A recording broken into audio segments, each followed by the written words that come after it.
নমস্কার, আশা করছি আপনারা সকলে খুব ভালো আছেন। অঙ্কিতার হেসেলের আরও একটি নতুন ভিডিওতে আপনাদের সকলকে স্বাগত। আমি কি করে মিক্সড ভেজ বানাই চলুন দেখে নেওয়া যাক। প্রথমেই গ্যাস ওভেনটা অন করে নিলাম, একটা প্যান বসিয়ে নিলাম, একটু জল নিয়েছি, তার মধ্যে নুনও দিয়ে নিয়েছি, 1 কাপ মতো কুচানো ফুলকপি তার মধ্যে অ্যাড করে দিলাম। ফুটে আসার পর সেটা স্টেনারের মাধ্যমে ছেঁকে নিচ্ছি। অন্যদিকে গ্যাস ওভেনে আরও একটা কড়া বসিয়ে নিয়েছি।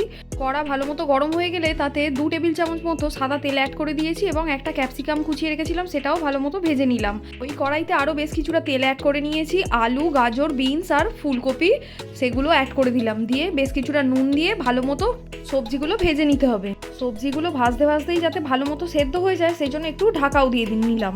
দিয়ে ভালো মতো নেড়ে ভাজাটা ভালো মতো হয়ে গেছে, তারপর তুলে নিলাম।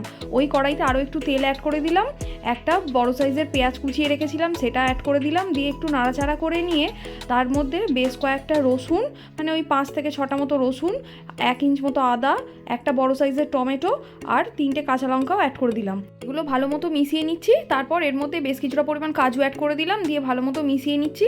নিয়ে এটা একটা দিকে হোক, অন্যদিকে প্যানে একটু জল গরম করে নিয়েছি, অল্প একটু নুন দেওয়া আছে এর মধ্যে, আর 150 গ্রাম মতো পনির কেটে রেখেছিলাম, তার মধ্যে গরম জলটা অ্যাড করে দিলাম। এদিকে এগুলো ভালো মতো ভাজা হয়ে গেছে। তারপর এর মধ্যে বেশ কিছুটা জল অ্যাড করে ঢাকা দিয়ে 2 মিনিট মতো রান্নাটা করে নিতে হবে যাতে সব কিছু নরম হয়ে যায়। তারপর ঠান্ডা করে স্মুথ একটা পেস্ট করে রাখতে হবে।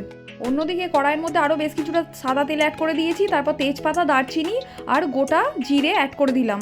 দিয়ে ফোড়নটা ভালো মতো হয়ে গেলে লঙ্কার গুঁড়ো আর হলুদের গুঁড়ো এই পর্যায়ে অ্যাড করে দিলাম, এতে কালারটা ভালো আসবে। তারপর আগের থেকে যে পেস্ট করে রেখেছিলাম সেটাও অ্যাড করে দিলাম, দিয়ে ভালো করে নাড়াচাড়া করে মিশিয়ে নিতে হবে। স্বাদের জন্য 1 থেকে 1.5 চা চামচ মতো চিনি, 2 চা চামচ ধনের গুঁড়ো আর 1 চা চামচ জিরের গুঁড়ো অ্যাড করে দিলাম। দিয়ে ভালো করে আবারও মিশিয়ে নিতে হবে। তারপর মশলার বাটি ধোয়ার জলটাও অ্যাড করে দিলাম। দিয়ে ভালো করে মিশিয়ে নেওয়ার পর ভেজে রাখা সবজিগুলো এবার অ্যাড করে দিতে হবে।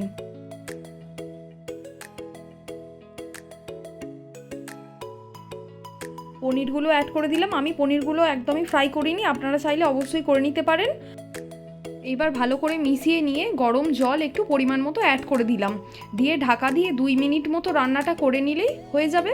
আমার এখানে একটু নুন কম হয়েছিল, তার জন্য আরও একটু নুন অ্যাড করে দিলাম। দিয়ে আবারও ভালো করে মিশিয়ে নিচ্ছি। রান্নাটা একদম হয়ে গেছে।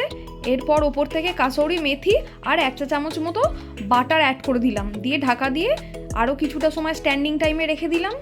Ready mixed vegetable. ভিডিওটি ভালো লাগলে লাইক, শেয়ার, কমেন্ট করবেন আর চ্যানেলটি সাবস্ক্রাইব করে নেবেন। দেখা হবে নেক্সট ভিডিওতে।